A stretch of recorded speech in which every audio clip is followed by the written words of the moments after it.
Please welcome singer-songwriter Veda.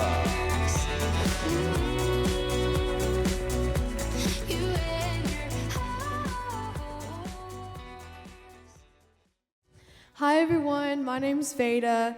I'm from Jacksonville, Florida. I'll be 14 soon, which means I'm basically an adult. I'm just kidding. I wanted to thank David for giving me this huge opportunity to perform tonight, and especially with my dad. I'm so honored.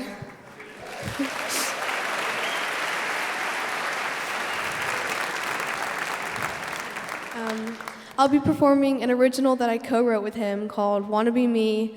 It's pretty much about being put down or bullied, whether or not you're at school. I've struggled with some of those things, but I hope you all enjoy. Thank you so much.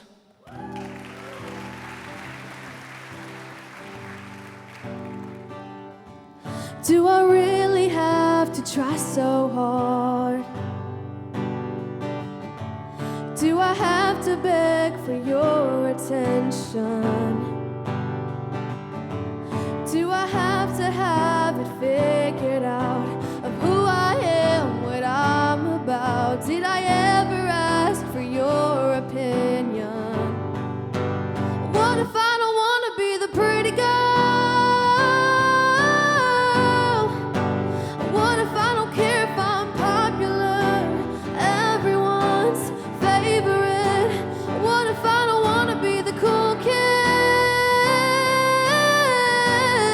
the one you wanted me to be? What if I want to be me? Well, I know I'm not the only one who feels the weight of all the pressure.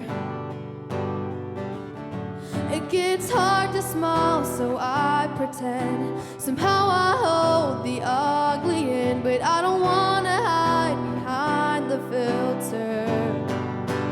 What if I don't want to be the pretty girl? What if I don't care if I'm popular, everyone's favorite? What if I don't want to be the cool kid, the one you wanted me to be? What if I wanna be me? Yeah, yeah, yeah, yeah, yeah, yeah. Yeah, yeah, yeah, yeah. What if I don't care if I'm popular? Yeah, yeah, yeah, yeah. What if I don't wanna be the cool kid? Yeah, yeah, yeah, yeah. What if I wanna be me?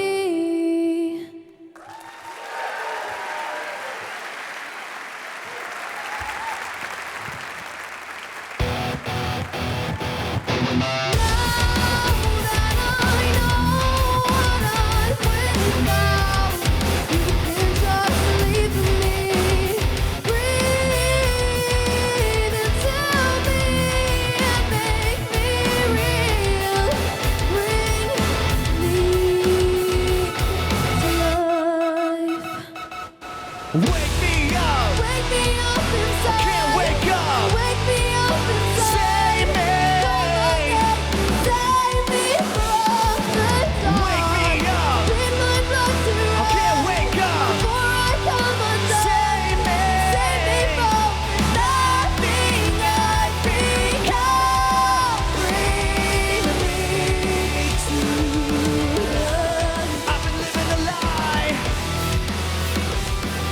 Lord, bring me to life.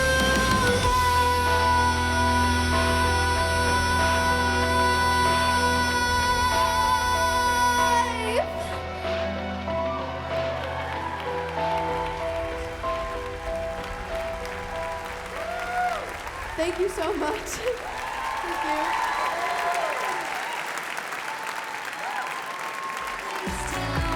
you. Please welcome NMPA Executive Vice President and General Counsel Danielle Aguirre.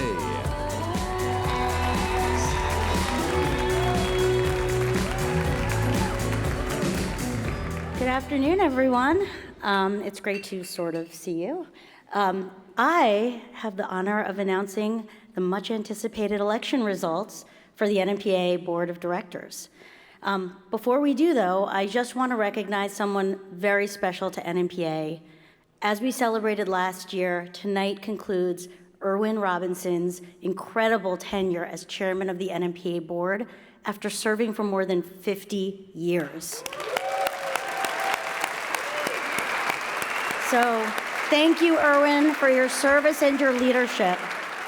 And now, the 2026-2027 NMPA Board of Directors. First, serving as executive members, Jody Gerson, Keith Helpich, Laurent Hubert, Carrie Ann Marshall, John Platt, and Jim Selby.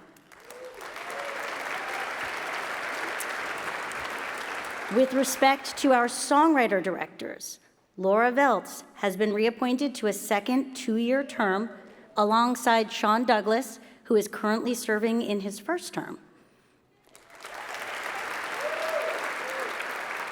And the 12 additional board members who have been elected by the NMPA membership are, I feel very Vanna White up here, guys.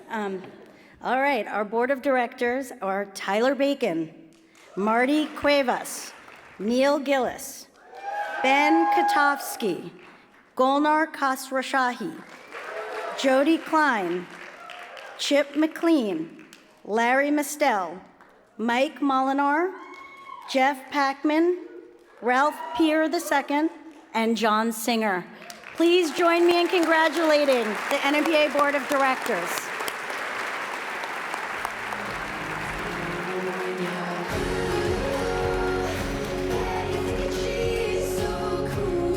Please welcome NMPA Senior Vice President of External Affairs, Charlotte Zellmeyer.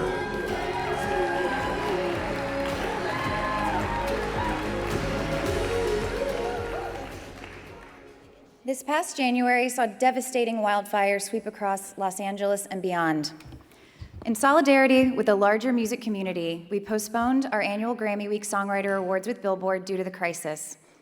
We are pleased to now be able to celebrate songwriters with Billboard who have made a massive impact in the past year. I'm thrilled to welcome Universal Music Publishing Group Chairman and CEO Jody Gerson to announce the first honoree.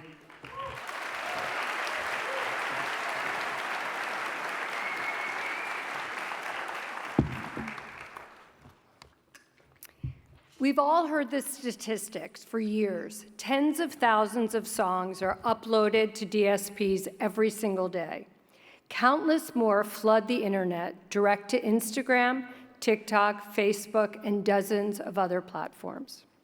That's millions of new songs by millions of aspiring artists every year, hoping to break through and forge connection with fans around the globe.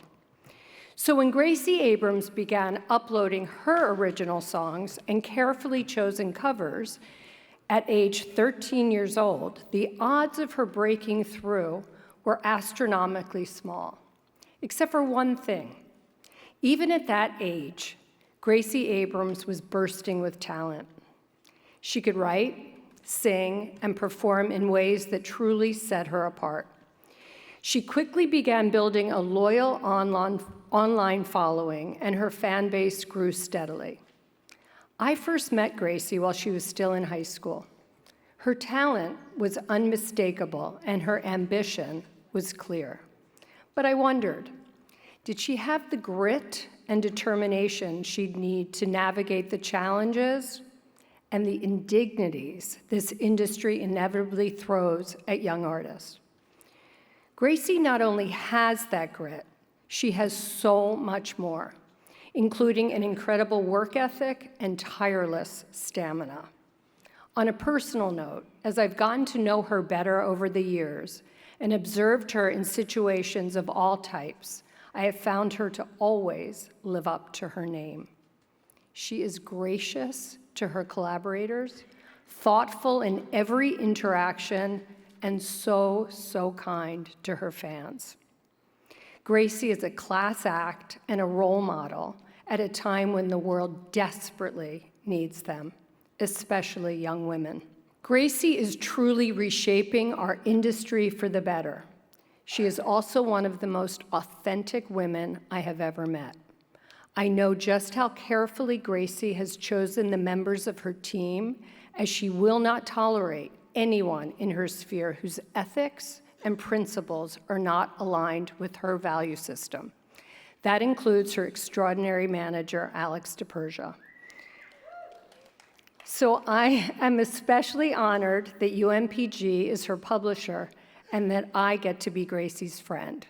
Ladies and gentlemen, please join me in congratulating Billboard's Breakthrough Songwriter of the Year, Gracie Abrams.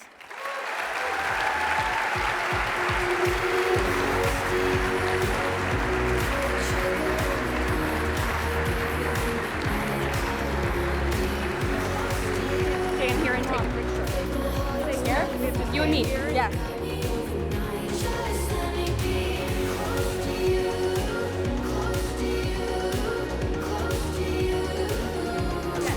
Perfect. Jody Gerson, everyone. This woman is such a powerhouse and inspiration to me. I've had a few pinch me moments the last couple of years, and I'm not exaggerating when I say that being introduced by you, Jody, is maybe the most meaningful because I admire you on so many levels. You are a warrior for your artists. You are an incredible executive and negotiator. You have navigated a world of wolves and are not just standing, but leading.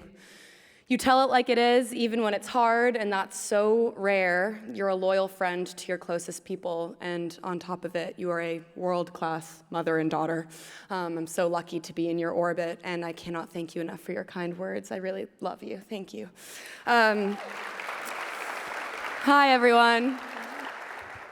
I'm so grateful to all of you for this wonderful recognition, and it's extra special to be here to watch Aaron Dessner get his endlessly well-deserved honor as well. He's one of the most gifted, generous, patient, inventive, and trusted artists alive today. He truly is, and he's pure gold, and I continue to learn from him every single day. I could not be luckier. I know I'm in a room full of folks who help protect writers, and I want to thank all of you for your work. Writers use words to make sense of our dreams, fears, heartbreaks, awkwardness, and aspirations. And when those words leave our brains and move onto a page, it's always a bit terrifying. Publishing codifies that terror, but marries it to the hope that someone will discover those words and the small worlds built from them and mean something to someone somewhere, and it's pure magic and always a miracle when that happens. Thank you all for fighting to make this magic possible because the world needs it now more than ever. I'm so deeply grateful for this honor and to each of you for having me here tonight. Thank you so much.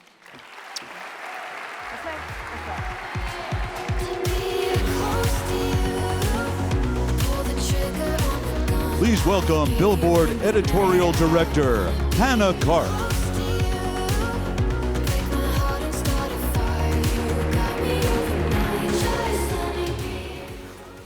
So, all I can say about our next honoree is watch out.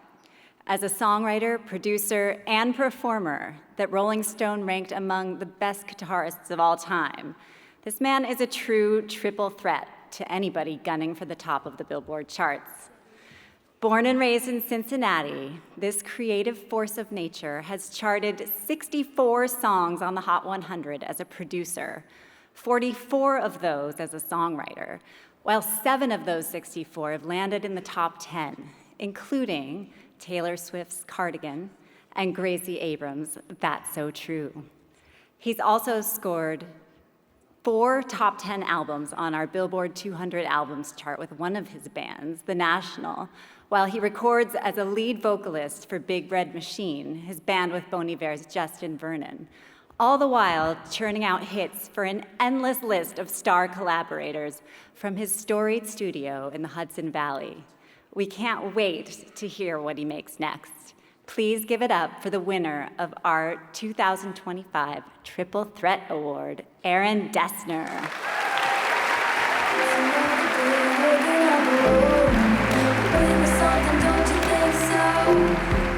Rolling 20s, tossing pennies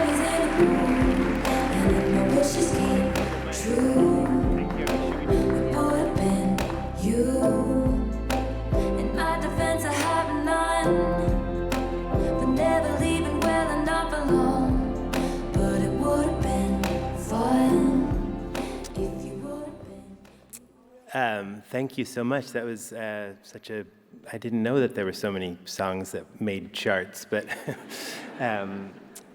it's sort of an unlikely place for me to be standing here. It's not lost on me that somehow, I made music as a kid to soothe myself emotionally, and it sort of defined my internal world. And over time, somehow that has come to mean that I get to make songs with all these incredibly talented artists like Gracie Abrams and Taylor Swift, who have really honored me with opportunity over the years to be elevated by their genius. Because really that's what I do, is I make music just to make it, and then I get lucky where these incredible people walk through the door and elevate it. So I'm just so honored to be here with Gracie.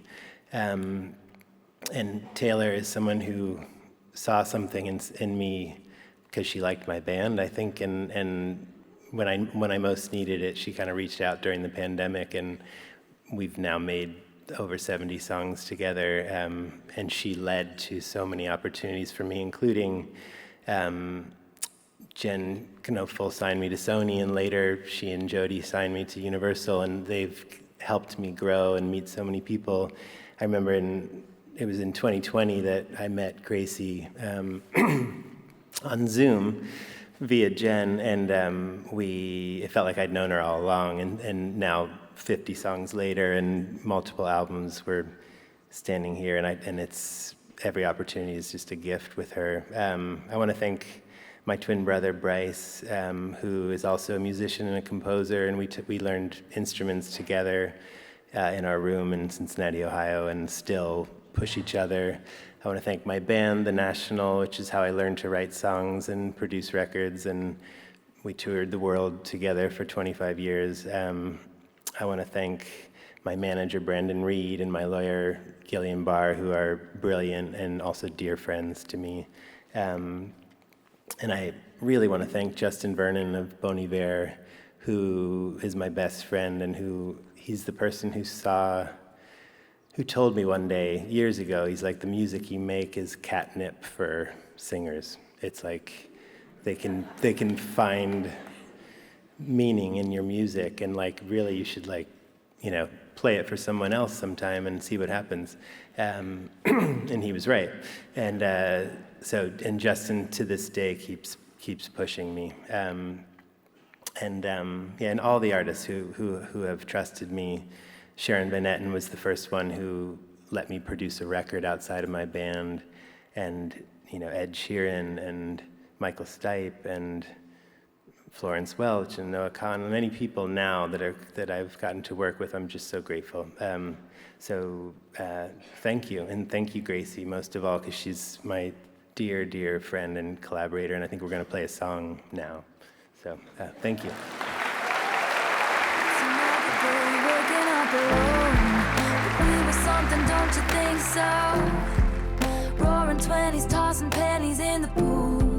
And if my wishes came true, it would have been you. In my defense, I have none, for never leaving well enough alone. But it would have been fun. How are you all? Great. We wrote this song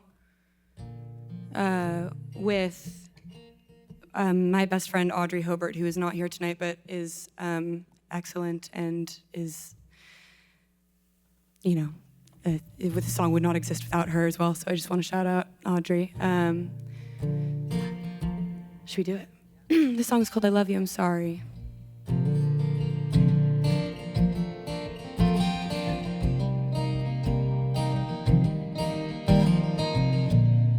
August ago, I told the truth, though, but you didn't like it. You went home. You're in your Benz, and I'm by the gate. Now you go alone, show 'em all the people you trained for. You mean well, but ain't alone. And I'll make it known, like I'm getting paid. That's just the way life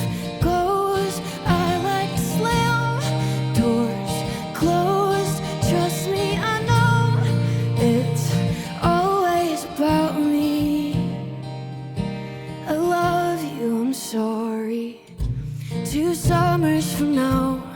Oh, I've been talking, but not all that often. We're cool now. I'll be on a boat, you're on a plane, going somewhere safe. And I'll have a drink, wistfully lean out the window and watch the sun set on the lake. I might not feel real, but it's okay. That's just the way life goes. I push my luck, it shows. Thankful you don't send someone to kill me. I love you, I'm sorry. You were the best, but you were the worst. As sick as it sounds, I loved you first. I was a dick, it's what it is. Habit to kick the age-old curse. I tend to laugh whenever I'm sad. Stare at the crash, actually it works. Making amends, shit never ends. I'm wrong again the way. Joy riding down our road, lay on the horn to prove that it haunts me. Love you, I'm sorry the way life goes. I wanna speak in code, hope that I won't make it about me. I love you, I'm sorry.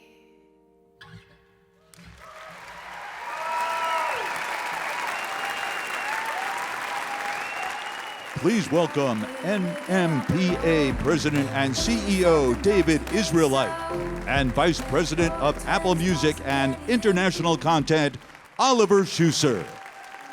He wants a red winner, he wants your dinner until he ain't hungry anymore. All right. Oliver, I'm really excited that you're our keynote speaker tonight. I wanted you because I think you are the most powerful person in the music industry that people know the least about. All right. And that's something. My theory is that that's true for 3 reasons. First, your job is much bigger than just music. You obviously are in charge of all content on Apple, music being a part of that. Secondly, I think Apple culture is one where you don't do a lot of these things. And third, you seem like a really humble guy. So I hope people get to know you a little bit better in addition to talking about Apple Music. Let's start with maybe what drew you to music originally, and how does your passion for music influence the way you lead Apple Music today? Can I first start by thanking you for having me and for putting us on here after Gracie Abrams. How awesome was she and how awesome was Veda? So thank you very much.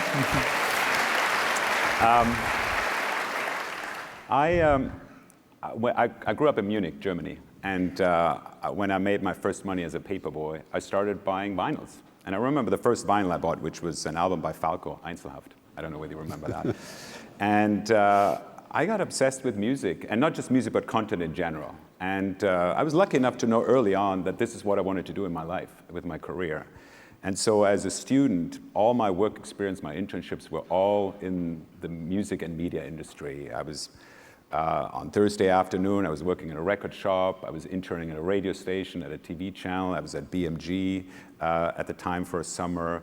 I even was a tour guide in a film studio back in Germany while I did my PhD. So I always wanted to be in media, and I've been at Apple now 21 years, and I oversee our music business and the business side of our TV business and a few other bits and pieces. So I guess I'm in the right position.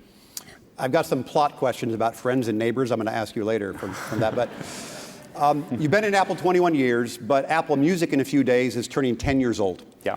And so, what have you learned about digital music in that 10-year span? Well, if you look back and roll back the time, we started the digital music revolution 25 or so years ago with iPod and iTunes. And if you remember, we started with a campaign that was called 1,000 Songs in Your Pocket. It's kind of wild if you think about that. Nowadays, we have 150 million songs in the cloud available on any device, wherever we go, in the car, wherever we travel. So we've come a long way, and this is partially thanks to everyone in this room. We started off with 400,000 songs when licensing was really hard. But digital music has been incredible. First of all, let's start with the customer. And at Apple, we always think about the customer first. It's an incredible product. For $10, $11, $12, you get all the music ever recorded across all your devices. That is just fantastic for music We hope fans. more soon. But it's also grown the industry. Most people make more money today than they made at 25 years ago, which is really great. And it's also made the world a smaller place. It really helped like K-pop and Latin music and J-pop and other music from around the world to become popular. So I think digital music has been incredible. But thanks to a lot of people in the room here and a lot of other people watching, it's been a lot of work and a long journey to get here. Well, I mean, obviously you've had a lot of growth under your leadership, but how do you define your core mission compared to when you first launched Apple Music? Yeah, obviously there's a lot of services out there. We really focus on three things, and we think these are the three things that differentiate us from other services. First of all, we're all about music. We're in the music business at Apple because we love music, for no other reason. And we want Apple Music to be all about music, and we want it to be a product for music fans. And while other people are moving and walking away from music and invest in other content types and create sort of audio supermarkets, we're very, very focused in Apple Music on music.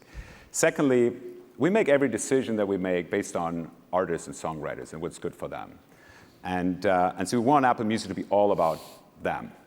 And that's incredibly important to us. And then thirdly, we're all about quality. We think music deserves to be listened at the highest quality. That's why we invented a new standard with Dolby Atmos called spatial audio.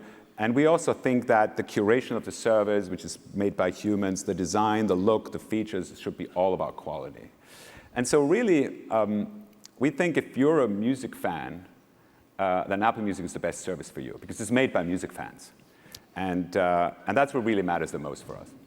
This is obviously a room filled with music publishers and songwriters. And so how do you see their role in your long-term vision? And do you see a future where publishers might have more visibility or songwriters have more visibility or tools within Apple Music to support catalogs? Well, we, of the 21 years I've been at Apple, I actually spent 14 in London. And I took the Apple Music job in 2018 in May and moved to California. And so I'm co-located between Cupertino, where we're headquartered, and LA. When I took the job, the very first thing I did was to create a publishing team. And you might remember that. It was in May 2018, just before the Ivors. And I think Eleanor Siegel is, I'm trying to see, somewhere here. She runs that team. And we created an end-to-end team that has, like, on the technical side, IS&T and ops and royalty reporting, but also business and content. And it was incredibly important for us to have a dedicated team that's just focused on songwriters and publishers and our relationships sort of around the world. And this matters a lot to us. And we have, if you look back, we really want to be a partner. Like I remember, like, when we started Lyrics, we sat down together and tried to figure out, and it was at a time when the licensing model for Lyrics was not so clear, and the internet was littered with Lyrics being unlicensed. Same with, we launched a fitness service called Apple Fitness Plus. It was at a time when I think the licensing fitness services was challenged because I think you were... We challenged it. Yeah, you did. And we sat down and tried to figure out the right way, how to do it. And the same is true for Apple TV Plus and so many more examples. What the team also does is on a day-to-day basis, make sure that songwriters are properly represented on the service. We have, for every song, we have a credits feature. We can go in and see who wrote the songs, where they were written, when they were written, who performed them. On Apple Music Radio, we have shows like Deep Hidden Meaning, for example, behind the song. So it matters to us a lot. But again, we come from that side. For us, it's all about the music and the creators. I think we feel that and appreciate that. The songwriting and music publishing community has been in what seems like a never-ending dispute with Spotify, a company that is constantly attacking songwriters and trying to cut what they pay. And now we're dealing with Amazon, who's also bundling, and we've seen a reduction in royalties in the last few months. I don't expect you to comment on your competitors, although you're free to do so. But maybe talk about how Apple approaches the relationship with creators that make the service possible. I won't comment on our competitors. We always look forward. I've got that covered. It's good. Look, I don't even know there was a question, but it was a statement, and so maybe we should leave it like that. But we don't always agree, but we really do look at everything from the lens of the creators. And when we make product decisions, we always wonder, well, what's best for artists? What's best for songwriters? And not only that, we've got many other creators, like people who make videos and dances and all sorts of things. And so that is our approach. So if you could redesign any part of the value chain, for songwriters in particular, what would you do to change it? In music? Yeah, in music. I think it's crazy that 20 years in, we still offer music for free. I think it is a terrible mistake.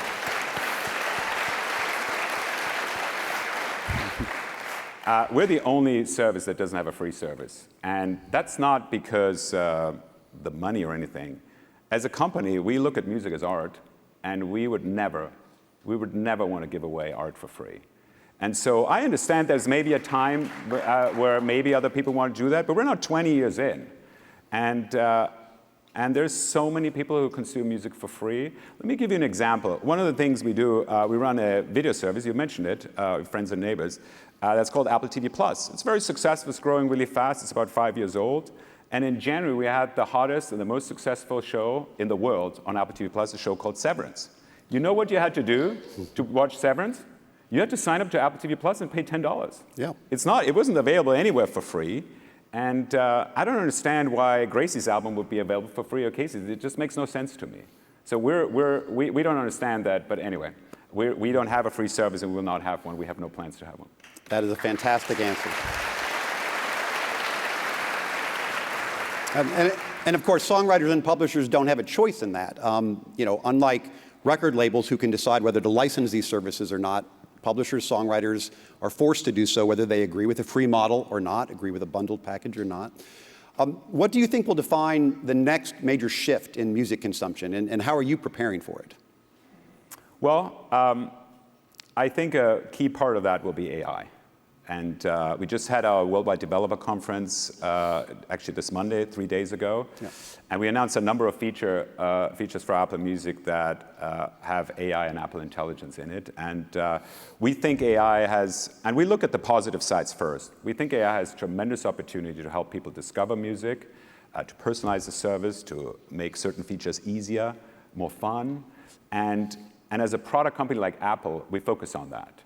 Yes, I do know there's obviously a lot of challenges, but we have, over the last decades, we've overcome all these challenges. And we're happy to sit down with anyone to discuss how we do the right thing as a technology company. We've already developed tools on our end to make sure we understand what's been sent to us, and we can take the right sort of measures if we feel like something was sent to us that shouldn't be sent to us in the system and all these things. But we do believe in opportunities. We launched Lyrics is a very popular feature on Apple Music, and we just launched or announced Lyrics translation and Lyrics pronunciation, which is coming with the new OS release in September. We have a new feature called Automix.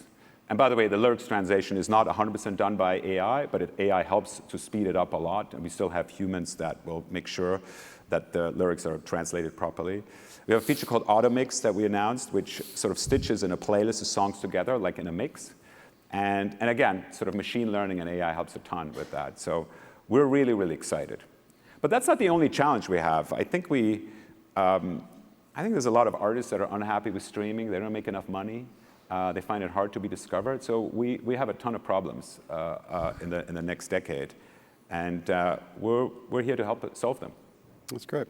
So, you've had a career, obviously, that has roles in both technology and content.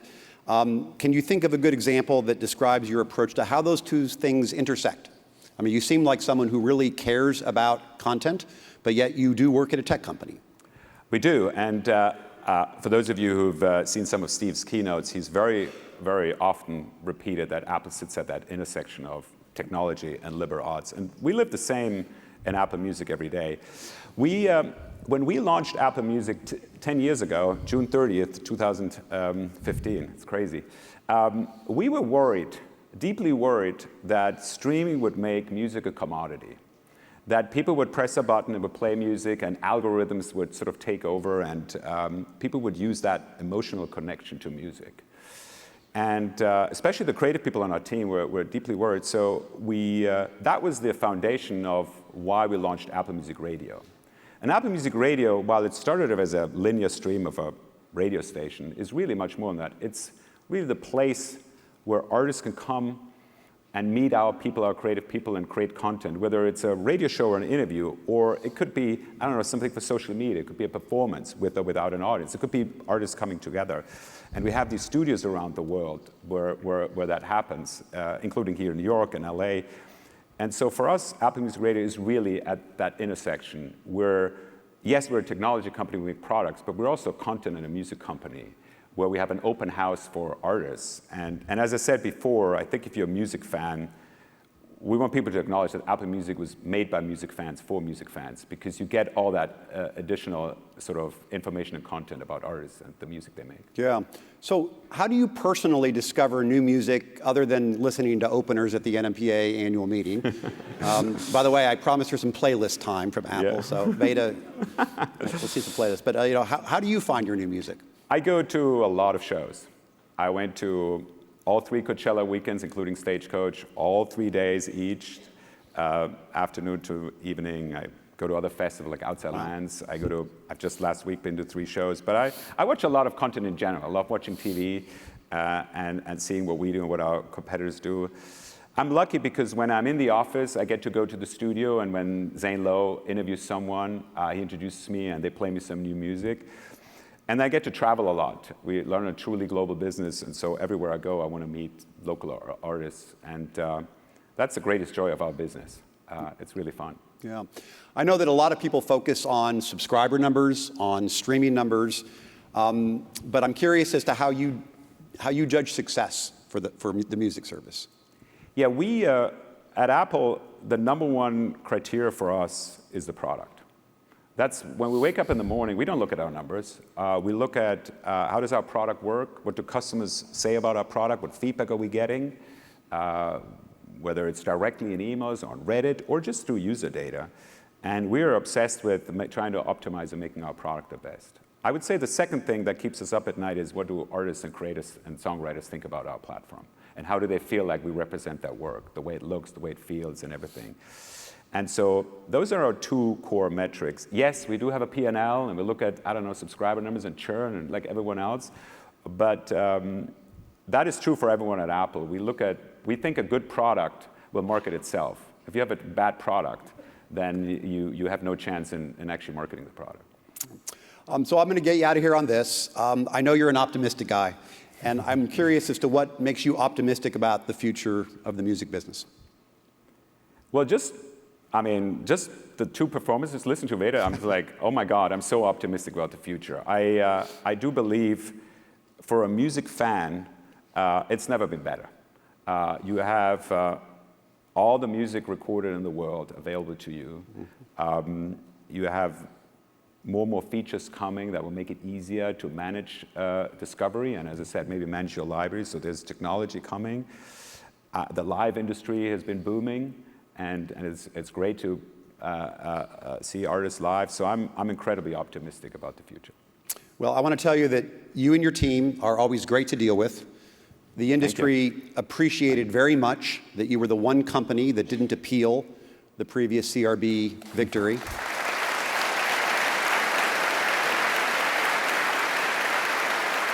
Thank you. And I know that the community very much appreciates you being here talking to them directly. So thank you very much. Thank you. Thank you. Thanks, David. Thank you. Please welcome once again Charlotte Selmayr. It's amazing when you grow up and realize that all of your favorite songs by different artists were actually written by the same person. I had that realization the first time I saw Rhett Akins perform at the Bluebird Cafe about 10 years ago. Rhett has written a phenomenal 36 #1 singles. They have garnered him 44 NMPA Gold and Platinum certifications throughout his career thus far. His influence on country music is everywhere, and his accomplishments have certainly not gone unnoticed. He has been rightfully crowned an ACM Songwriter of the Year, a 2-time BMI Songwriter of the Year, and is an 8-time CMA Triple Play Award recipient. In 2019, the Academy of Country Music named him the first ever Songwriter of the Decade, and in 2021, he was inducted into the Nashville Songwriters Hall of Fame. The caliber of country artists he has collaborated with only affirms his high regard as a writer. Everyone from Luke Bryan, Blake Shelton, Brooks and Dunn, Jason Aldean, Chris Young, Lee Brice, John Party, Parker McCullum, and of course his very own son have recorded his hits. To celebrate his father's Icon Award, please welcome superstar Thomas Rhett.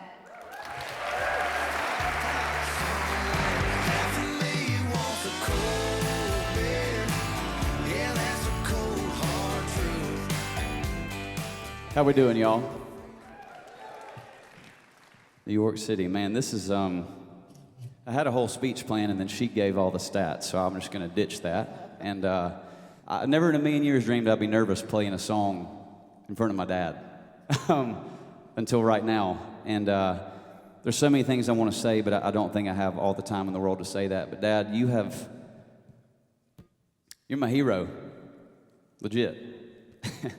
And I think the youngest memories I have of being a kid are of just loving music so much because you loved music so much.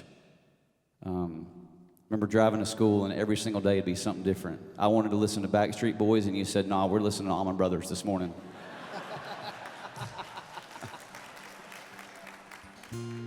Or one day it'd be NSYNC and you're like, "No, Aretha Franklin," you know?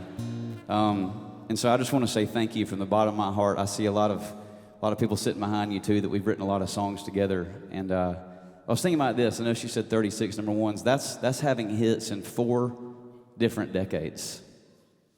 Can we just clap? That's like unbelievable to me.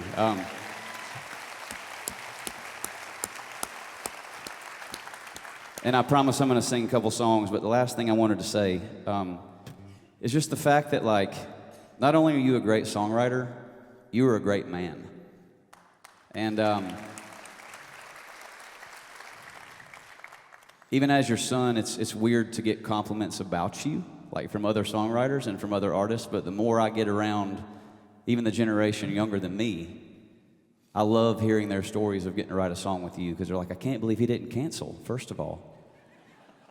Like, I've never heard anyone in my life say, "My dad, or he canceled," or "Maybe I'm just not a big enough." There's no writer small enough for you to write with, if that makes any sense. And so I just love your character. I love your courage.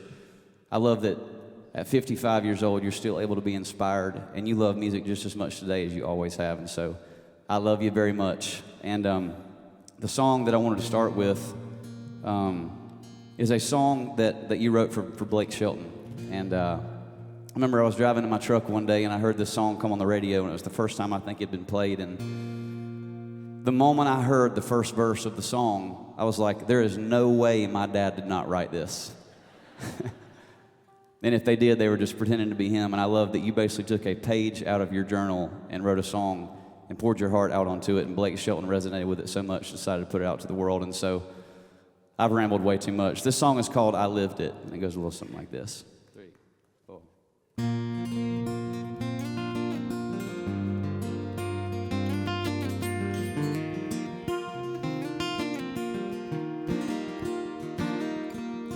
Daddy drove the wheels off a flatbed Ford Flies, found a hole in an old screen door. Granny said the dress that my sister wore to church wasn't long enough. Mama poured grease in a Crisco can, put 100,000 miles on a Sears box fan. Uncle Joe put tobacco on my hand where them yellow jackets tore me up. And I ain't making this up. Oh, you think I'm talking crazy? In a different language you might not understand. Oh, that's alright. That's just the kind of life that made me who I am. Just taking my mind on a visit back in time 'cause I miss it. You wouldn't know to love it like I love it unless you lived it. And man, I lived it. Oh man, I lived it. Granddaddy smoked Salem's with the windows up, drove me around in the back of that truck. We drank from a hose and spit in a cup. We all survived somehow. Them old Duke boys were flat in the hills. Hollywood was fake, wrestling was real. Wouldn't dream of spending that $2 bill pushing a lawnmower around. I'd go back there right now. Oh, you think I'm talking crazy? In a different language you might not understand. Oh, that's alright. That's just the kind of life that made me who I am. Just taking my mind on a visit back in time 'cause I miss it. You wouldn't know to love it like I love it unless you lived it. And then I lived it. Oh man, I lived it.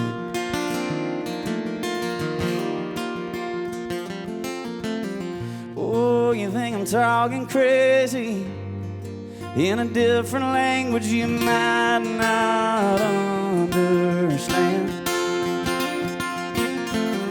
Oh, that's alright.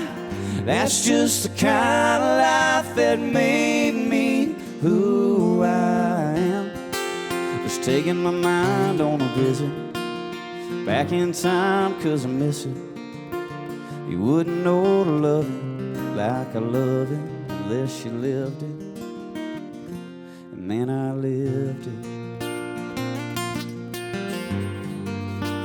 Oh man, I lived it. Oh man, I lived it.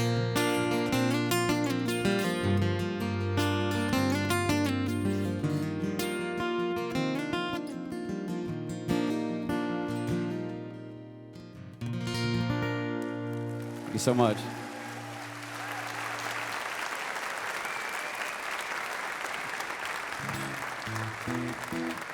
This is absolutely amazing. Thank y'all for letting me have two to get to celebrate my dad here. This next one, or actually the last one I'm going to play, my dad and I have had the privilege of writing probably, how many songs do you think we've written? Probably 400 or 500 songs together.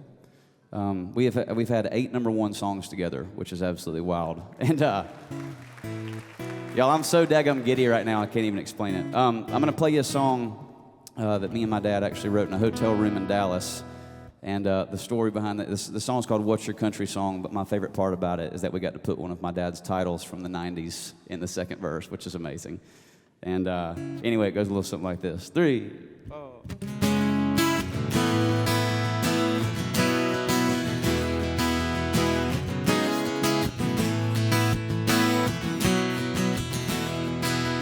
Did you grow up on a tractor?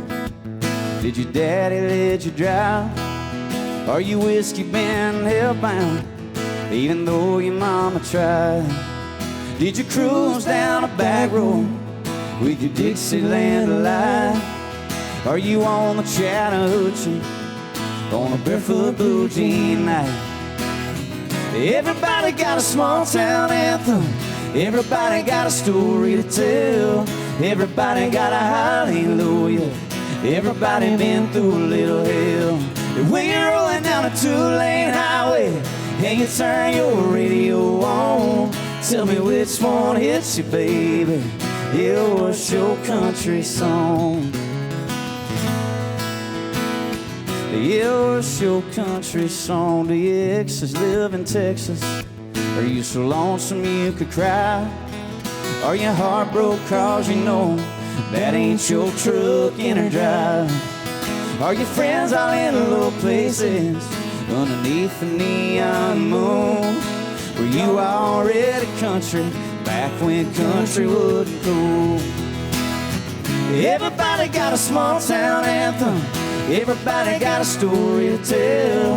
Everybody got a hallelujah. Everybody been through a little hell. And when you're rolling down a two-lane highway and you turn your radio on, tell me which one hits you, baby. Yeah, what's your country song? Yeah, what's your country song?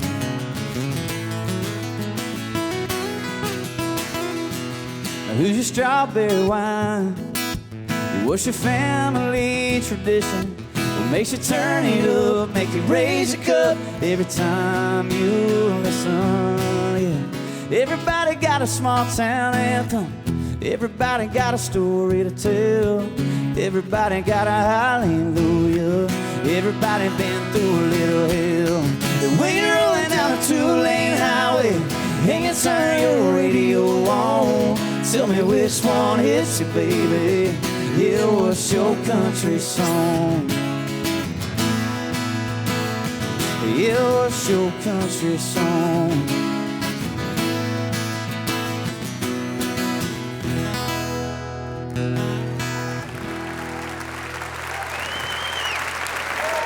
Come up here and get your Icon Award, Dad. And in the words of Austin Powers, get up here, Daddy, take a bow.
Oh, man.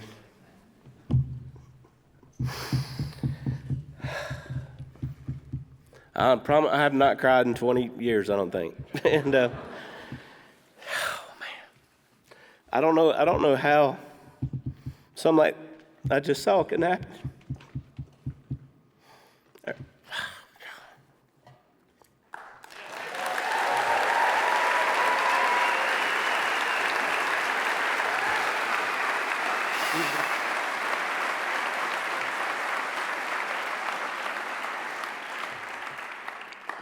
I mean, only God could do this. And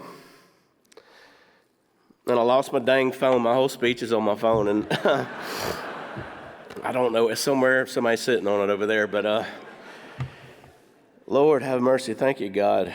Thomas Rhett, thank you for doing that. I never would have dreamed all the years we sat. We sat in the kitchen playing guitars and writing little dumb songs, and turned out to be this. Thank you, Thomas Rhett, for doing this today.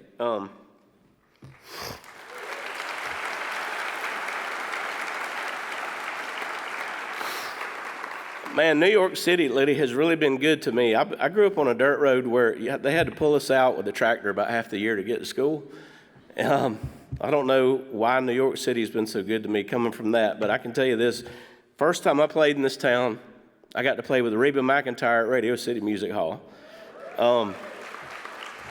First time I was on national television, I got to play on the David Letterman show. He thought the song "That Ain't My Truck" was so hilarious, he wanted me to be on the show. I was like, this is a sad song, dude.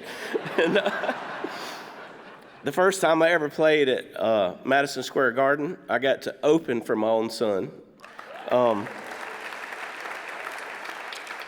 And I got engaged on New Year's Eve, Times Square, with Ryan Seacrest. You know, it's like, so New York has been awesome to me. And David, this is, I mean, I don't know how to top this. I mean, this is just so cool. I could have never dreamed this my entire life. I thank you and the NMPA for all that you do to help us. All songwriters and publishers in the room, thank you to David and NMPA for what they do to further our careers and the rights of songwriters. Also want to say congratulations to Casey Musgraves. Thank you. So deserving. I don't know where my phone's at, y'all. They told me to text my speech so it could be on the monitors, and I was too stubborn to do it. But so now I don't have a phone. I want to thank my new publishing group, the Jonas Group. Kevin and Leslie are here. Thank y'all so much for a new journey. I must thank Ben Vaughn.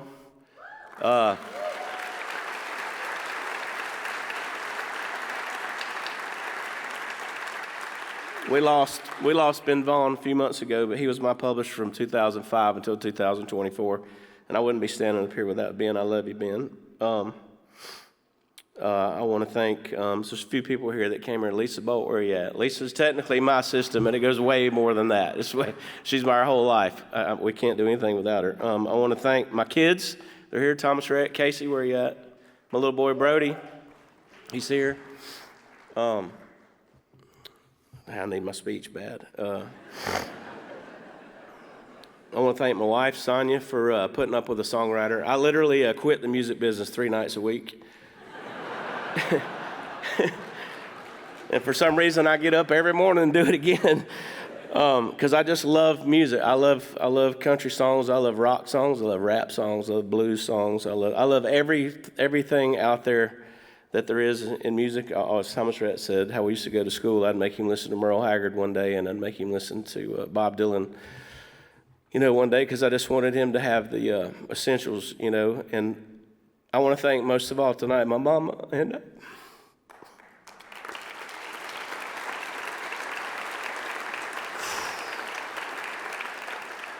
my mom and my dad sitting right here, and they're where it all started.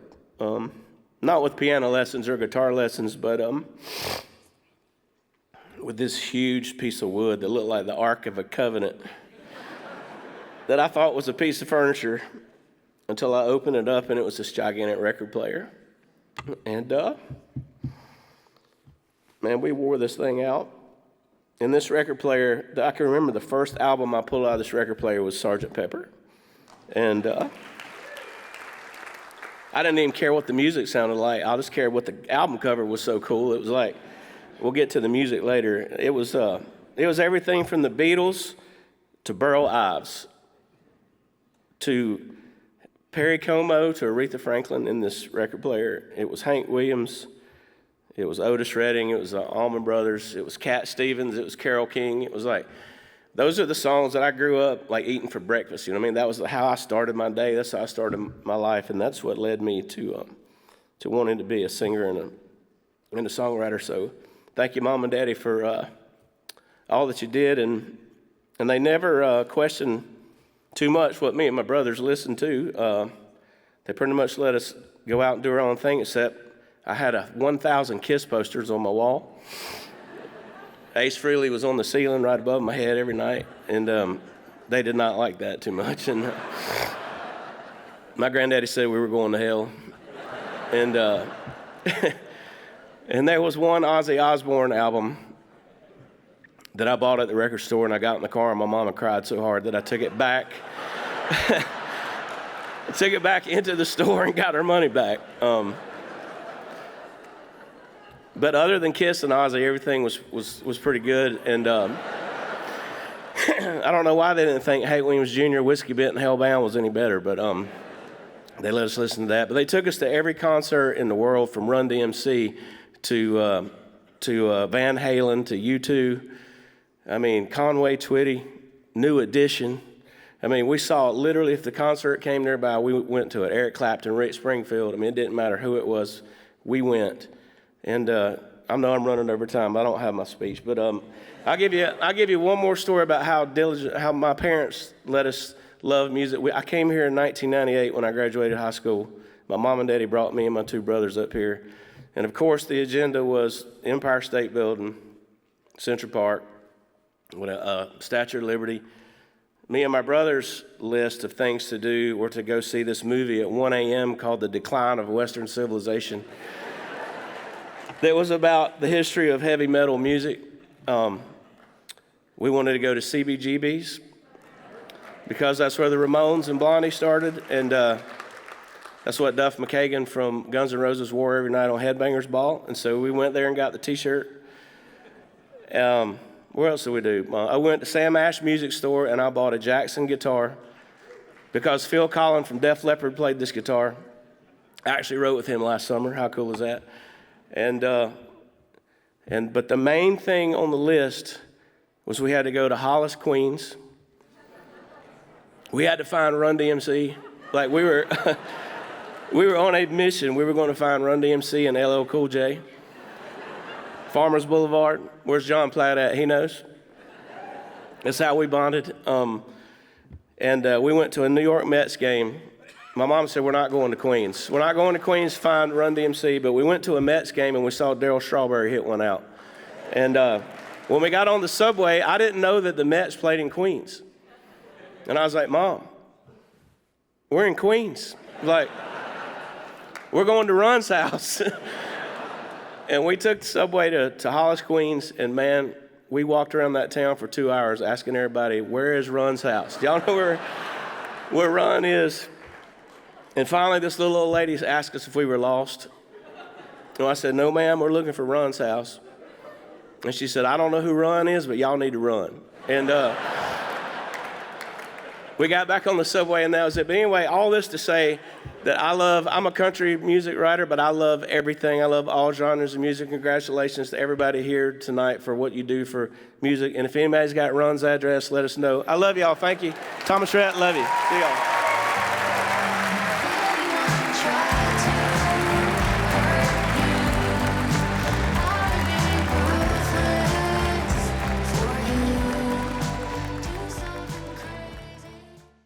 Hello again. Each year, the NMPA conducts an in-depth analysis of music publishing revenue, and the latest data offers a clear picture of how songwriters and music publishers are getting paid, and more importantly, perhaps, how we should be getting paid more. This data confirms something we've long understood. The vast majority of our revenue is governed by burdensome regulations. In fact, this past year, 72% of our income, represented by the red and yellow circles above, comes from sources that are either under Section 115 compulsory or under PRO consent decrees.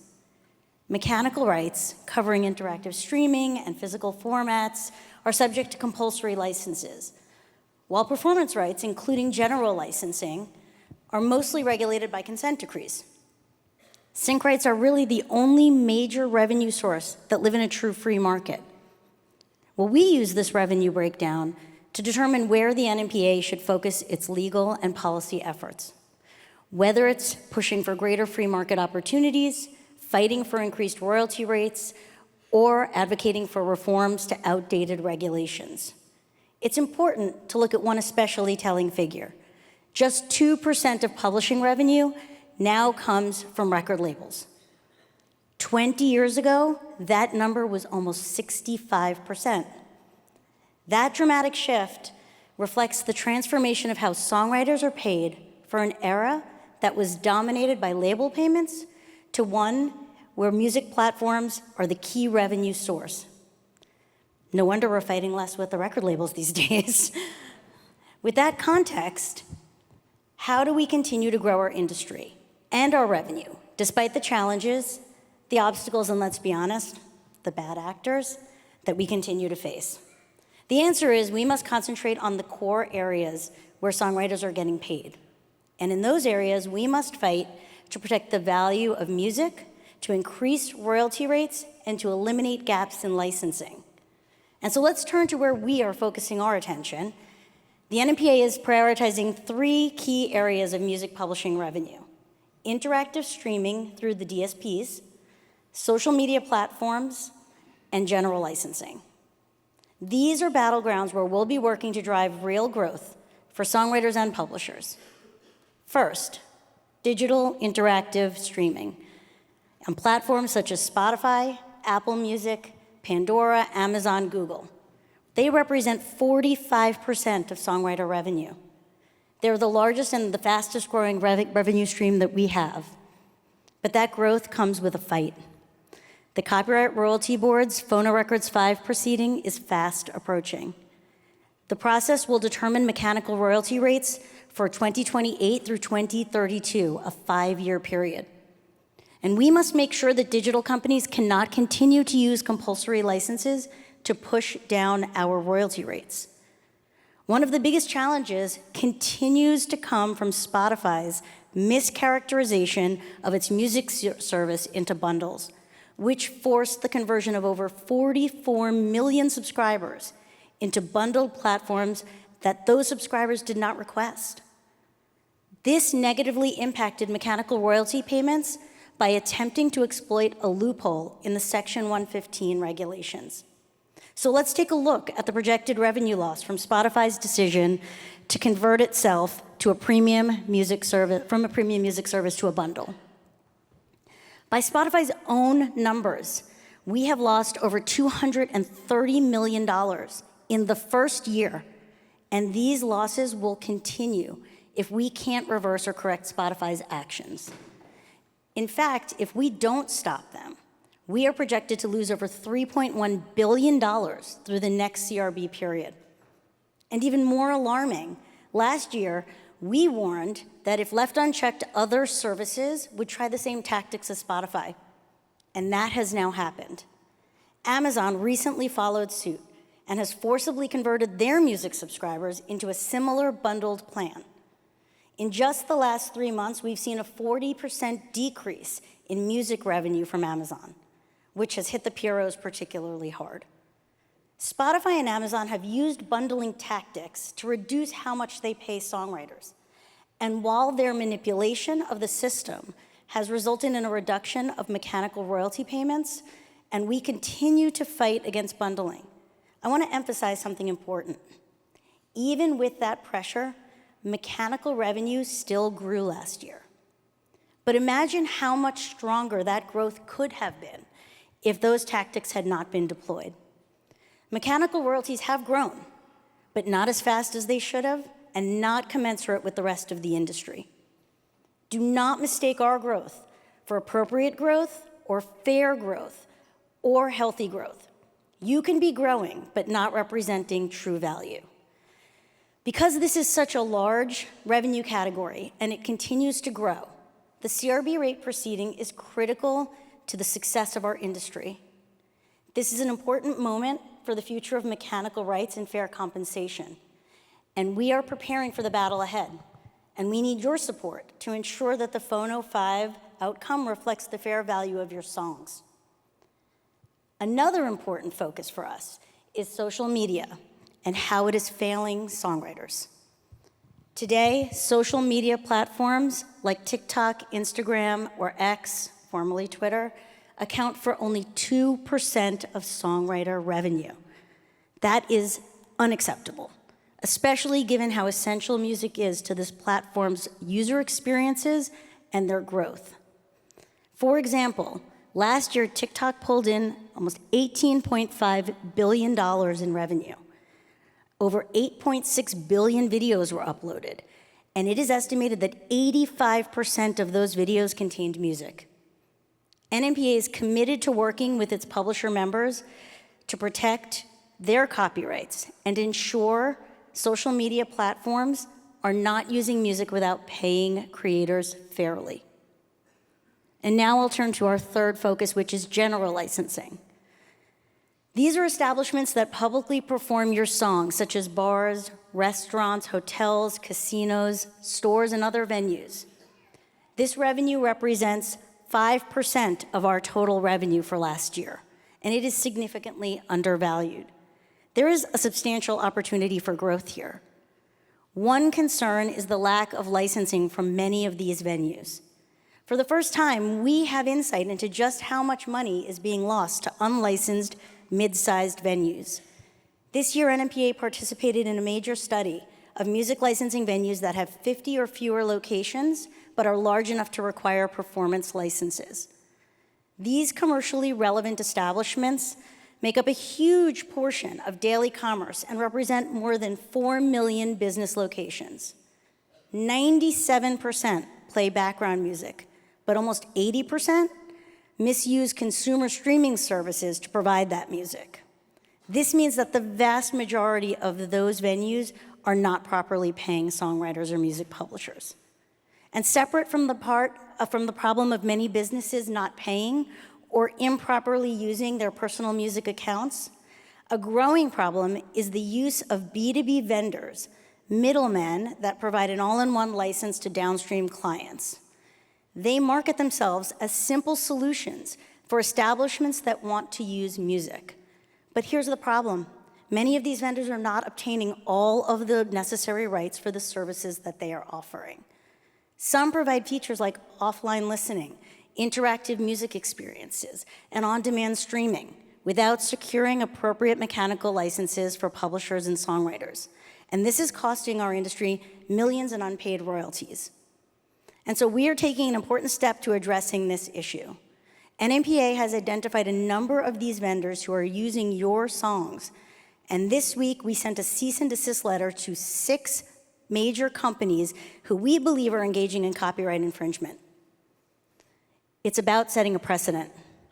It's about making sure that all music uses are properly compensated.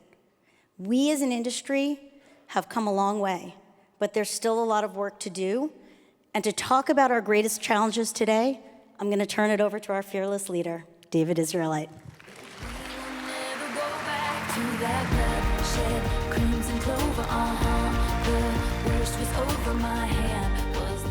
Before I start, Ashley Gorley, 2 years ago, you were our first non-performing songwriter icon.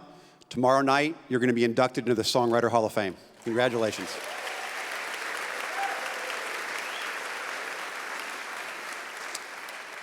Congratulations, Laura, being reappointed to our board. Laura Veltz has 2 of the top 10 country songs this century, and I don't think of you as a country writer. So it's incredible. Congratulations as well. And since I see her, a belated happy birthday, Carrie Ann Marshall. So before I start throwing any punches tonight, let me begin by acknowledging the legendary career of Erwin Z. Robinson.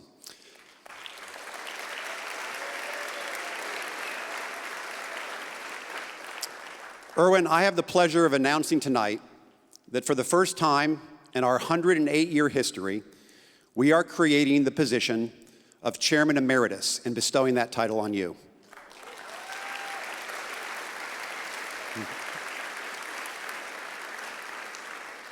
You've been a trailblazer your entire career, so this is just one more first in a career of many. Congratulations, Mr. Chairman.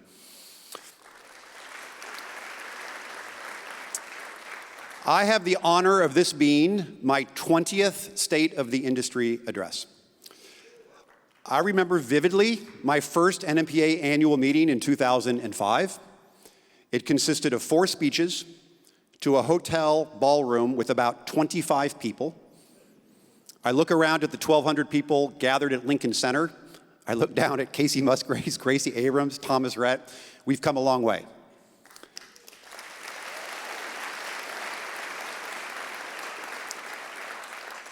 And if you want some point of reference to just how long it's been, this is what my hair looked like in 2005. It's remarkable how much progress the music publishing and songwriting industry has made in the last 20 years.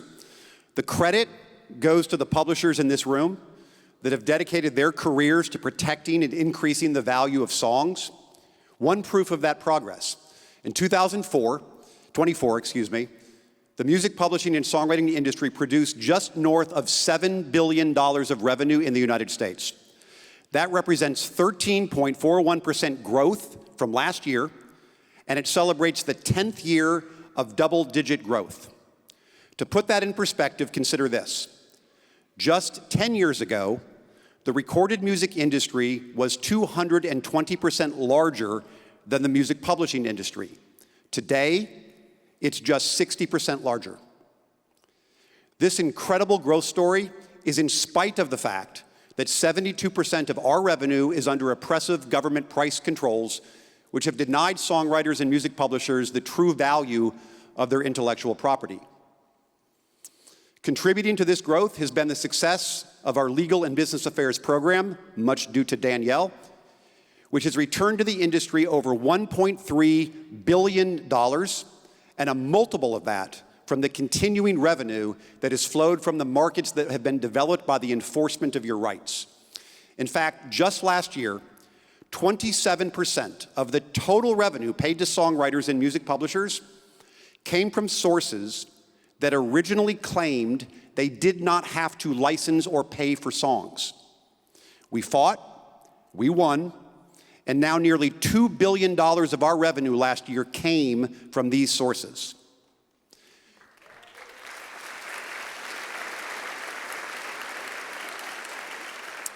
Just this past year, NMPA members received a return on investment of the dues paid to NMPA of 458%, continuing the extraordinary record of NMPA returning more to the industry than our cost to operate in every year since we have collected dues.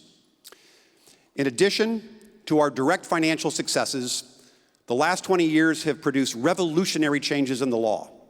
While many people viewed the Music Modernization Act as having a limited scope, we knew better. Although DSPs received a one-time benefit of legal protection from years of licensing failures, we built something that will produce massive long-term value. With the creation of the MLC, we have built a model collection society that shows how things can and should be.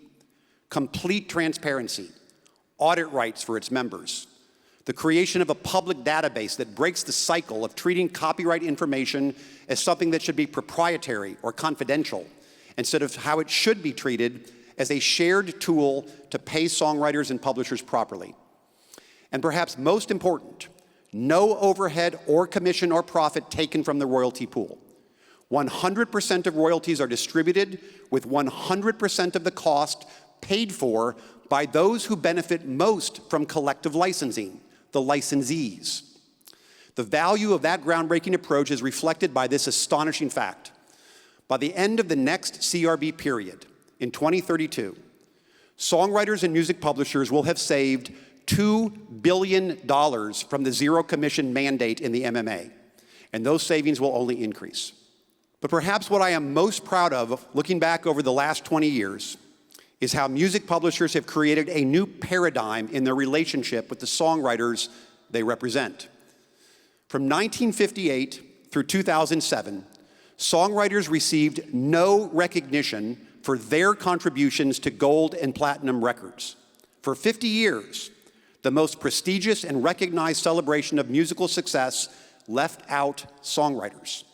The creation of the NMPA Gold and Platinum program, in partnership with our friends at the RIAA, ended that neglect, and we have been celebrating songwriters ever since. Since its launch in 2017, the NMPA Gold and Platinum program has awarded over 8,000 songwriters with certifications that are the most reflective recognition of fan engagement and commercial success. These songwriters now have their own community with the launch of the Gold and Platinum Club, chaired by NMPA songwriter icon Ryan Tedder, and the first two songwriters who served on the NMPA Board of Directors, Ross Golan, and recently inducted Songwriter Hall of Fame member, Liz Rose. And in partnership with prominent songwriter advocacy groups, along with PROs, all of whom are here today, songwriters have a stronger voice now than ever before. The creation of the NMPA Songwriter Icon Award puts an additional spotlight on the importance of songwriting and reminds us of something that is so special about our industry. Songwriters and music publishers share the exact same economic interest, partners in every sense. And this generation of music publishing leadership has embraced that to a degree that has led to a consolidated and cohesive industry that can speak with one voice, which truly makes us powerful. But despite all that success over the last 20 years, we face more battles than ever, and it starts with our greatest challenge. More people are listening to more music than at any time in history, and more companies are making more money off your songs than at any time in history. For the last 20 years, you have heard me preach way too much the gospel of the free market and how much we suffer from a compulsory license from 1909 and consent decrees from 1941. But tonight, I want to focus on something beyond that issue. What if we are sabotaging our own free market power? A free market is defined as an economic system based on supply and demand. Implicit in the operation of a free market is the principle that if the suppliers of the goods and services, in our case, the songs, don't receive a fair price, they will make their own decisions whether to keep selling, and some may choose not to. The beauty of that system is that the market always sets the proper value. The strongest economies in the history of the world have been founded on this truth. Both the buyer and the seller are incentivized to find the right balance. But to find that balance, the seller has to be able to say no, and the seller has to be able to mean it. And that is our unique problem in the music industry, and we need to confront it. Call it the defense of darkness. As mentioned earlier, more than 2/3 of our revenue is not the result of free market setting the price. It's at the mercy of a 3-judge panel in Washington, D.C., or a single federal judge here in New York. So while we continue the struggle to get songs into a free market, I want to focus now on the third of our business that is in a free market. In the music industry, much of the attention will always be on superstar artists who may also write songs. But we cannot forget our responsibility to those songwriters who are not performing artists, and that is a large group. 96% of the songs on the Billboard Hot 100 chart have songwriters who are not the recording artist. Today's average hit has an average of 5 songwriters. For pure songwriters, social media platforms are not a springboard to sell concert tickets or merchandise. Now, no one should blame artists for using these platforms for that purpose. It's just a completely different economic model. But for pure songwriters, these platforms are their business. There is no other compensation for the use of their songs. There's been a lot of debate recently about whether songwriters should try to unionize. It comes from an honest and legitimate concern that songwriters are not paid fairly. But a union is not the remedy. Songwriters shouldn't want to be employees. They enjoy the benefit of owning the copyrights they create. And most importantly, their dispute is not with their music publishers, who are in the same position as they are when it comes to not being paid fairly. It's important for songwriters to understand they already have the power to strike. They do so when the people they entrust to license their songs, the music publishers and collecting societies, say no. That is a strike for those songwriters. There are key industries such as social media, user-generated content, artificial intelligence training, and lyric rights, where songwriters have the power to say no.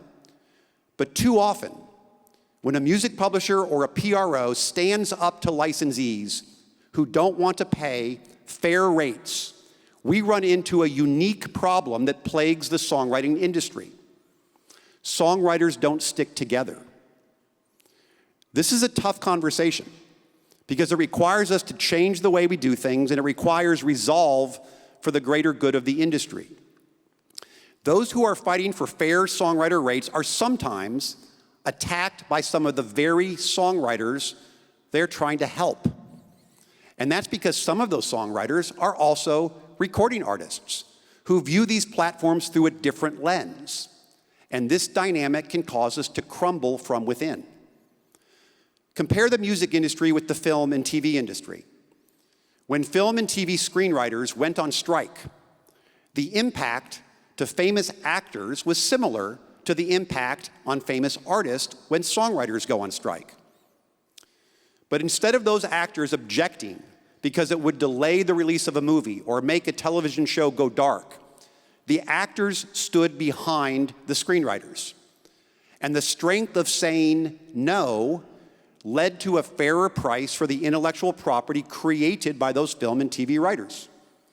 We can build the same strength, but we need artists and their teams to appreciate that without a healthy songwriter economy, the entire system suffers. So I am calling on recording artists, managers, and record labels to stand with non-performing songwriters whenever and wherever they strike.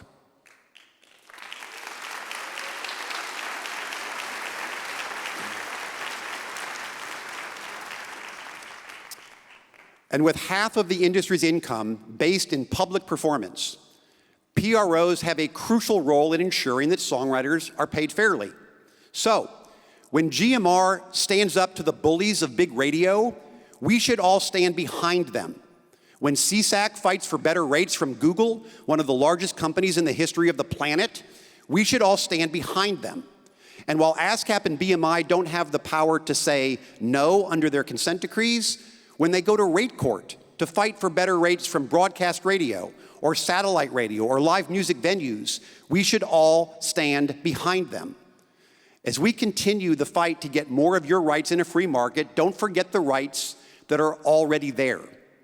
There is an opportunity to make a meaningful difference in songwriter income if we all stand together. And all of us need to do a better job articulating why we are in these disputes so that songwriters are armed with the information they need to help themselves. It's one of the reasons we created the Gold and Platinum Club. Remember, nothing exists in a vacuum. The rates achieved where we are in a free market have a ripple effect on those rates under government control. We fought hard to include an improved rate standard in the CRB so that all open market deals will now be considered as evidence for what your songs are worth. There has never been a greater need to stand up for the value of those songs. Now, fortunately, there are some superstar artists who already get this. They have always seen themselves as songwriters first. They never lose that identity or the courage to stand up for the pure songwriting community. And fortunately, we are celebrating one of those songwriters tonight. I want to talk about our icon.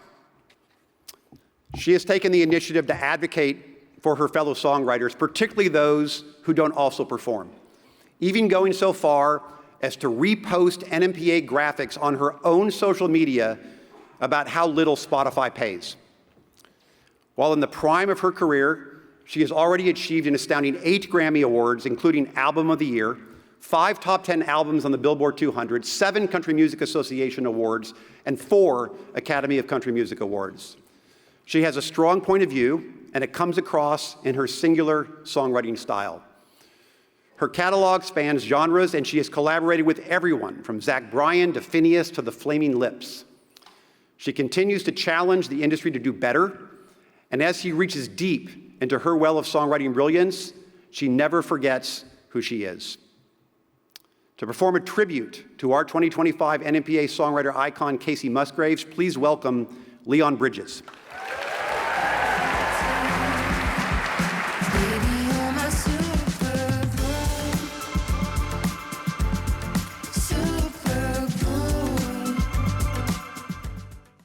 Casey, just got to say thank you. I'm so grateful for our friendship over all the years, and I'm so honored to perform Lonely Millionaire tonight. I got my homie Kenny Wayne helping me out. So, you ready?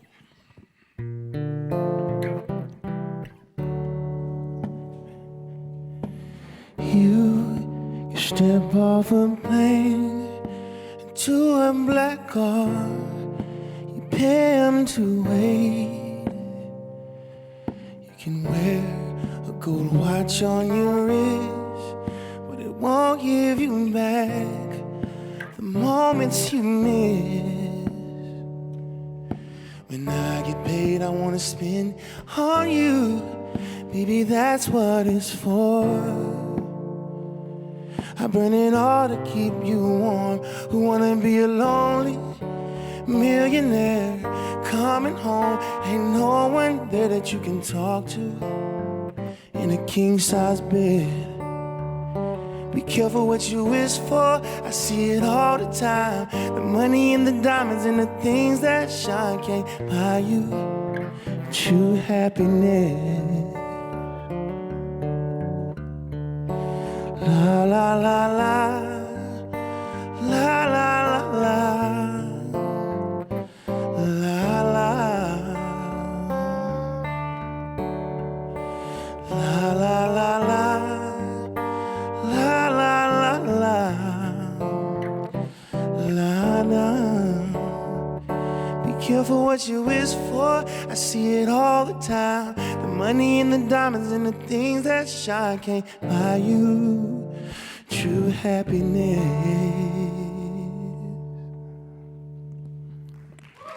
Thank you.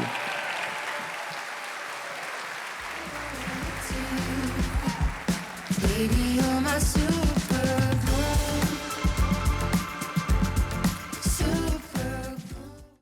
Thank you, Leon. It is now my honor to welcome our 2025 songwriter icon, Casey Musgraves.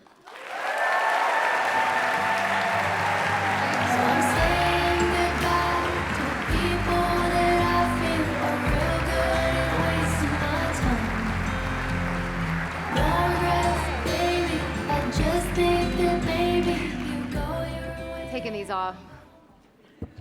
Thank you, Leon. That was wonderful. I loved it. Thank you also, David and the NMPA, for this incredible honor. Receiving the Songwriter Icon Award is very, very, very humbling.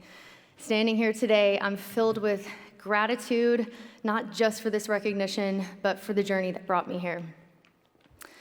And before I continue, I just want to say that there's so much unrest in this world right now, and it feels a bit weird to be focusing on myself and accepting an award, but I do want to accept it with deep, deep thanks, while also acknowledging the many that are deeply suffering.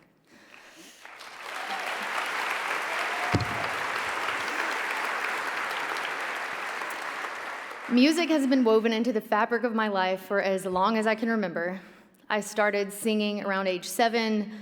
I tried writing my first song at age 9, which was called Notice Me, potentially the thirstiest title ever written. And I got guitar lessons and my first guitar whenever I was 12. My guitar teacher was this very unique and eclectic man named John DeFore, who taught out of a haunted hotel from the 1800s by the railroad tracks in my very small East Texas town. He had all these grand plans of restoring this place, which was also, it used to be a venue which many notable songwriters from the 70s and 80s passed through, but he never got around to it, so it was just kind of a creepy building. But every week, I would get off the school bus and walk with my guitar down to the Beckham Hotel until about age 16, 17. Early on, Mr. DeFore realized that his efforts in trying to get me to learn scales was completely futile, and that I was a student that had to learn things my own way. Instead of getting frustrated with me, he pivoted and gave me the homework of writing a song. He said, I don't care how long it is. I don't care how bad it is. You know enough chords. Just write about something and bring it back to me next week. So week after week, I started to explore my inner world and gathered more and more songs and a basic understanding of the architecture that is needed to construct one. Without knowing it at the time, that small town relationship would give me so many of the tools that I'd need when I eventually become a staff songwriter at Warner Chappell when I was 21. And it was in Nashville that I fell into a wonderful rabbit hole of self-discovery and one of the most incredible creative communities on the planet. I also fell very hard into John Prine and to psilocybin, both of which completely widened my scope. Nashville isn't just a city, though. It's a mecca for dreamers and storytellers and a community where songwriting isn't just a job, it's a calling. But I've always felt like songwriting isn't really something I do necessarily, it's something that I receive. Not to be too woo-woo, but it's if the ideas are already out there, floating in the ether, and it's our jobs as writers to slow down enough to catch them. The best songs that I've ever been part of truly didn't feel like they came from me, they came through me. It's almost like I was just the radio station that they happen to tune into for a second. And the beautiful part is I've never had to catch them alone. I've been so fortunate to collaborate with so many wonderful people who are also tuned in and who help shape that initial title, that feeling or the seed of an idea into something permanent and meaningful. You know, we sit in a room and we throw out very real fragments of our lives and trust that something bigger will show up if we're honest enough and patient enough to let it. If not, the Postmates order and good conversation were enough for the day. And while the songs born out of these collaborations have taken flight and allowed me to very much benefit creatively and financially as an artist, I know that many of my collaborators, particularly the songwriters whose sole income stems from their songs, continue to face battles for their livelihood. So thank you to David and the NMPA for continuing to hold the line and expand the pie for songwriters of this generation and the next. I'm very proud to be an ally for that and for songwriters and the NMPA in this fight. Thank you dearly to my collaborators. When we sit in a room, we're not just crafting songs, we're like each other's therapists sometimes, and I'm very, very grateful for that. Thank you to anyone on the business side who has ever taken a risk with my art. I really hope you feel like it's paid off at this point. And I'm glad that it has, because there was an early time, very early on in Nashville, when I was trying to pay the bills, and I had a very short stint with a job dressing up as characters for little kids' birthday parties. You know, Cinderella, Ariel. My friend worked for them, and she said, "Oh, you should do it too, it's great. It's like, you go, you show up, you dress up like a character, you paint a couple faces, you make $100, and you get out of there." Well, for some reason, the first job was showing up as Hannah Montana. I put on a blonde wig, and I got out of my green Honda Element with my stereo, and I pressed play, and I painted some faces, and then I got paid in change. And I was like, cool, I'll do this again. The next call I got from the company, they said, "Hey, so we need a French maid to deliver balloons to this birthday boy at the Palm restaurant. You know, there's an industry birthday party."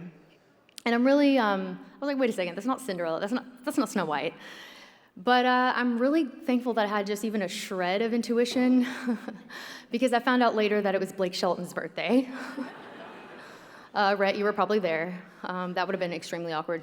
Anyway, massive thanks to my family, my entire team, band, crew, my glam team, everyone who handles the business stuff that I just kind of don't really understand. My management, thank you for protecting the space where this creative magic can happen, and namely Jason Owen, my manager. He's been such a steady hand through all of it, and he's always known that what matters most to me is the why behind the work, and I just want to thank him for keeping that front and center. And thank you to my publisher, Warner Chappell. You've been such a long-standing home for my songs, and I appreciate that. And to anyone out there that's listened and resonated, you're part of this too.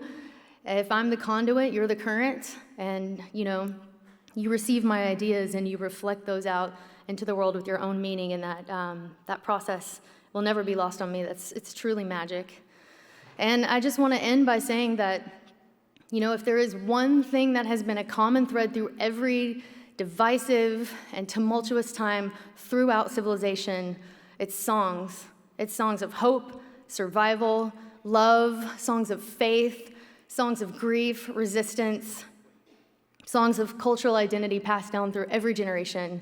And it's truly up to us, the artists, the singers, the social commentators, the poets, to weather these storms and pass down new melodies for us all to cling to together. And it's such an honor to carry that responsibility. So may we all continue to sing no matter how dark it might get. Thank you so much.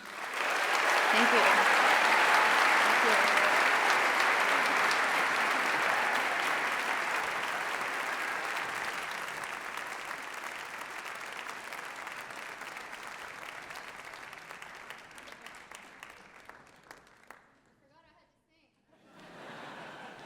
I was like, cool, I'm done.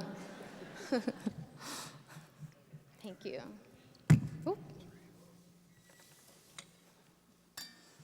So I wrote this song with two of my good buddies, Shane McAnally and Josh Osborne. And, they got a few woos. I'll have to tell them about that. I've written so many songs with those guys, and mostly it's just fun when we get in a room together. We just laugh and laugh and laugh. And I just know that no matter what, I'm gonna walk out of there with a song that I feel really proud of. And this song, so I was writing for Deeper Well, and I had time to kind of write one more. And you really never know what you're gonna get. So it's really, it's important that you show up, because you might be totally blessed that day from a song that just falls out of nowhere. And I had this title in my back pocket for a while. I just didn't know how to use it.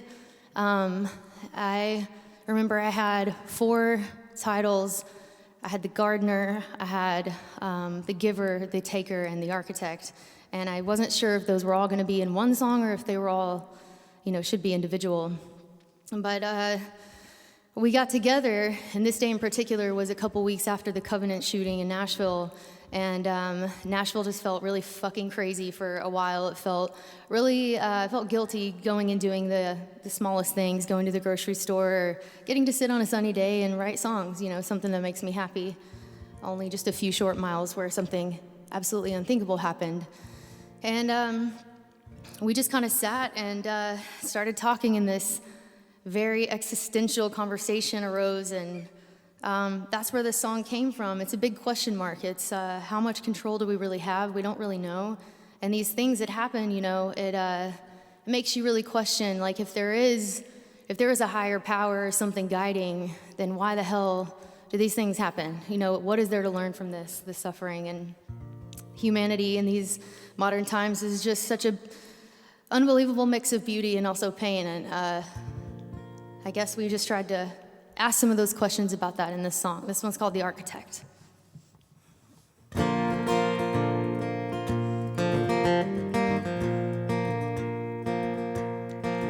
Even something as small as an apple, it's simple and somehow complex, sweet and divine, the perfect design. Can I speak to the architect? There's a canyon that cuts through the desert. Did it get there because of a flood? Was it devised, or were you surprised when you saw how grand it was? Was it thought out at all, or just paint on a wall? Is there anything that you regret? I don't understand. Are there blueprints or plans? Can I speak to the architect? Sometimes I look in the mirror and wish I could make a request. Could I pray it away? Am I shapeable clay, or is this as good as it gets?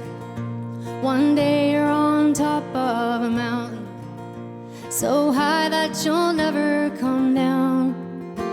Then the wind at your back carries ember and ash, and it burns your whole house to the ground. Is it thought out at all, or just paint on a wall? Is there anything that you regret? I don't understand. Are there blueprints or plans? Can I speak to the architect?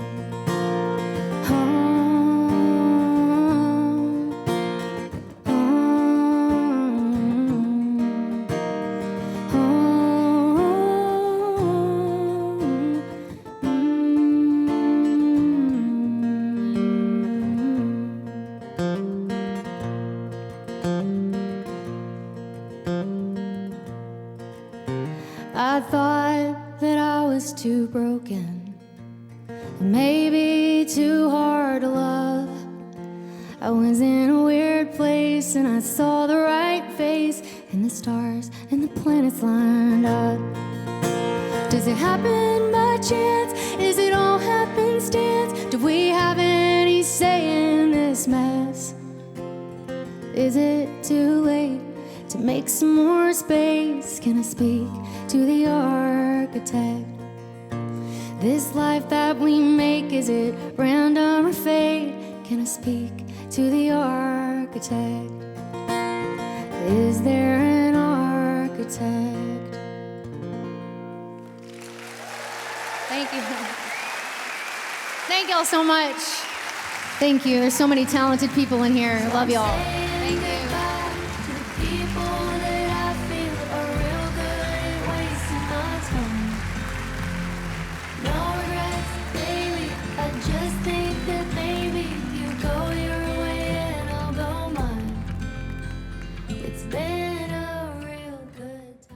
I was worried for a second Casey took me too literally and was going to go dark on us, but thank you for that performance. I love my job. Thank you to all the honorees for being here today. I hope you all enjoy the reception right outside and appreciate everything.